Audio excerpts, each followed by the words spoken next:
જય માતાજી। અહીંયા આજે અમે લોકો રાજકોટ ખાતે મંગલેશ્વર મહાદેવના મંદિરે, રામજી મંદિરે, દરેક ધાર્મિક સ્થળે ગુજરાત આખામાં ઠેક ઠેકાણે જ્યારે ઉપવાસ થઈ રહ્યા હોય ત્યારે માત્ર ને માત્ર ક્ષત્રિય સમાજના બહેનોનું એવું નિવેદન છે કે જ્યારે અમારા ભાઈઓ ધર્મરથ કાઢવા જઈ રહ્યા છે ગુજરાત આખાના 5 ઝોનમાંથી, તો એ માતાજી અને પરમ સત્તા પરમ શક્તિ એને પાછળથી કોઈ પણ રીતે અવગણના ન થાય અને એને માનસિક બળ પૂરું પાડે।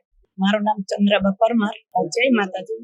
આપ બધા જાણો છો અત્યારે શું ચાલી રહ્યું છે કે આવો અન્યાય તો ન જોવો જોઈએ અને અમે બધા છત્રયાણી આજે ન્યાય માંગવા જઈ રહ્યા છીએ। તો આજે અમે છત્રયાણી અમારે 4 દિવાલ વચ્ચે જ રહેનારા છે, તો આજે અમારે રોડ ઉપર આવવાની ફરજ પડી। તો આજે મોદી સાહેબ સુધી સંદેશો પોગે એવી મારી ભાવના છે, કારણ કે એ વચન આપીને ગયા હતા ગુજરાતમાં, સેક્ટરમાં આવ્યા હતા ગાંધીનગર કે મારા બહેનો કાંઈ પણ તમારે જરૂર પડે તો તમારો ભાઈ બેઠો છે।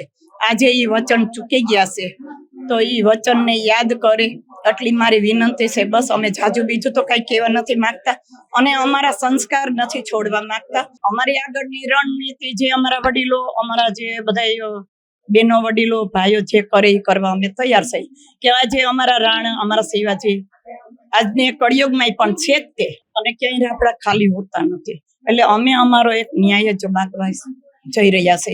આજે અમારે ઉપવાસ, અમે 150 બેનું આજે અમે ઉપવાસ ઉપર ઉતર્યા છે। આજે અમારે ઉપવાસ તો અમે સખત ચાલુ જ રાખશું, એટલે જ્યાં સુધી અમને ન્યાય નહીં મળે ત્યાં સુધી અમે અમારી લડત ચાલી જ રાખશું।